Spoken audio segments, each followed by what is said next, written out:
Welcome to this week's End of Days Update, coming to you from Omaha, Nebraska. We had such a great time in Faith Family Church. We got into an end time conference every service. People were hungry. People were excited. It had a great time. Hey, if you're anywhere near Topeka, Kansas, we start today, this morning and tonight, and then we'll go Thursday and Friday morning and night.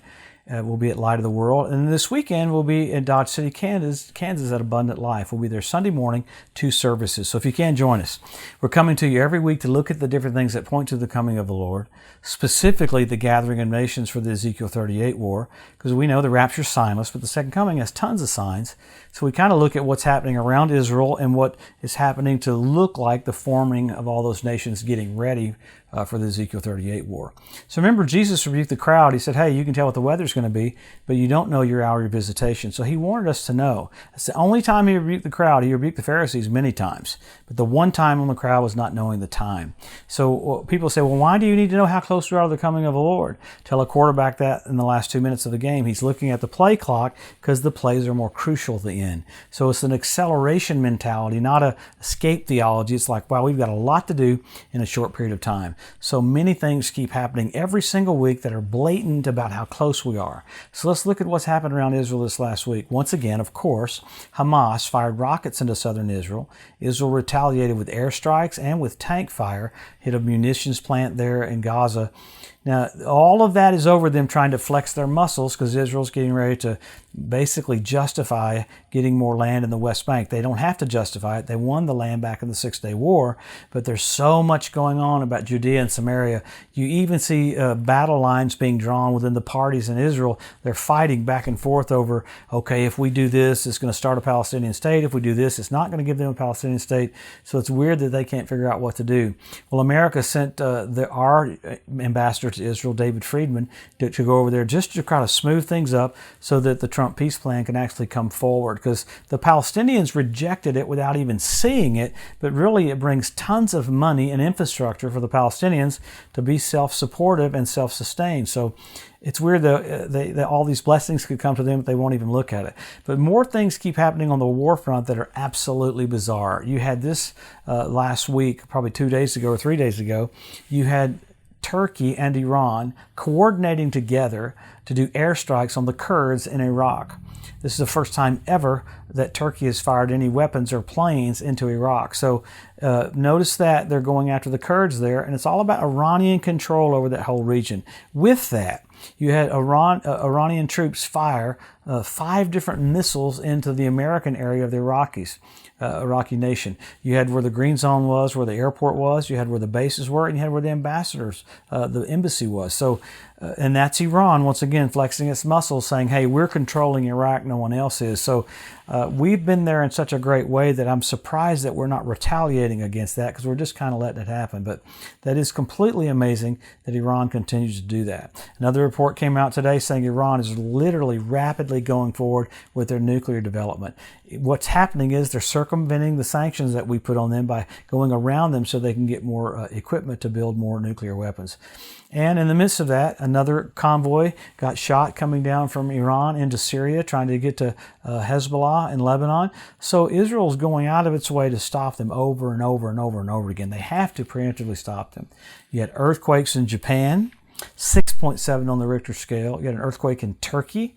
You had other earthquakes around the world. So you've got a lot of things that are literally end-time things. This one's really bizarre. You had a swarm of locusts in India that was so big that in the middle of the day, bright blue sky turned solid black for hours.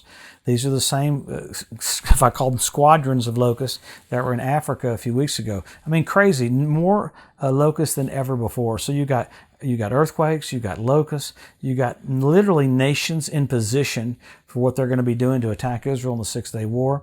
Not the Six-Day War, the Ezekiel 38 war.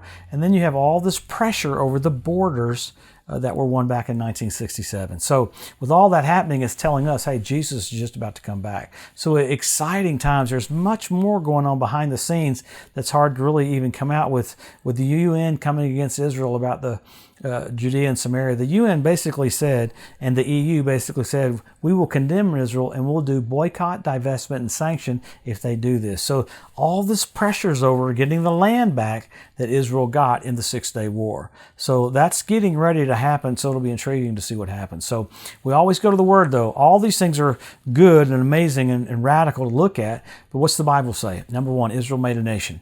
Number 2, Jerusalem won back. Jesus said, the generation that sees those two events will not pass away till all is fulfilled. But then we look at it every week. You got the Hebrew language restored, Ethiopian Jews brought back. You got the fertility of the land of Israel. You have the revival of the Roman Empire. You have the Temple Mount Institute that's in position. You had fish show up in the Dead Sea. Ezekiel prophesied that 2,500 years ago. You had foxes show up on the Temple Mount this last year. That's Lamentations 5:18. You had the ritual baths around the Temple Mount fill up with water. You had the Sea of Galilee fill up with water.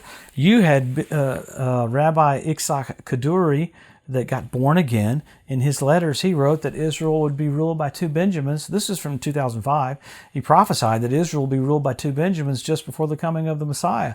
Well, 3 weeks ago, Benjamin Netanyahu and Benjamin Gantz decided to have a joint rulership of Israel because of the coronavirus. So you've got things spoken and said that you're watching them come to pass right in front of your eyes. You have 172 different species of predatory birds start showing up in the land. I mean, that's the cleanup crew in the Ezekiel 38 war. God calls on the fowl of the air. 7 years later at the Battle of Armageddon, he calls on the fowl of the air again. So you're watching birds in position. You got Russia and Crimea. You got all these other signs coming to pass. Many men will be lovers themselves. We have selfie sticks. You know, I always thought the church will be a little bit more excited when all these signs are happening, but this is it. I hear people go, is it really it? This is really it. Well, after that, you've got the heavens. You've got the planets signaling. You've got blood red moons on Passover and Tabernacles, 4 in a row. It's called a tetrad. When's the last time you had 4 in a row on Passover and Tabernacles? 1967 when Jerusalem was won back. 1948 when Israel was made a nation. 1492 at the Edict of Expulsion when the Jews were kicked out of Spain. Crazy. So then you have the Bethlehem Star this last year, first time in 2,000 years. You had Mercury do a flyby of the sun, went down directly over the Temple Mount at sundown. So then you have the planets formed a sickle, the moon formed a sickle. Orion changed its instrument to hammer. You have hammer and sickle on the same day. That's Russia's symbol. So all these things the Bible said you'd see just before the coming of the Lord, you're viewing it and you're watching it.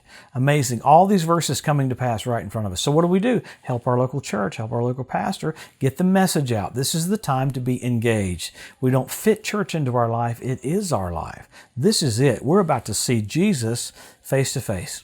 King of kings and Lord of lords, bright and morning star, lily of the valley, firstborn from the dead, the brightness of the glory of God.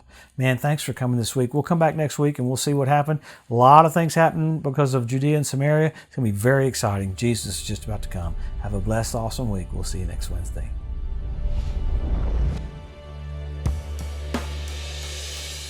Thanks for joining us today at the End of Days Update. If you'd like to be notified every time there's a new post, just go to the edu at josephmorris.com and subscribe to receive email alerts. If these posts and updates have been a blessing to you, please consider making a one-time donation to help get the message out, or even becoming a monthly partner with Joseph Morris Ministries. Thanks again for tuning in to the EDU, and we'll see you next week.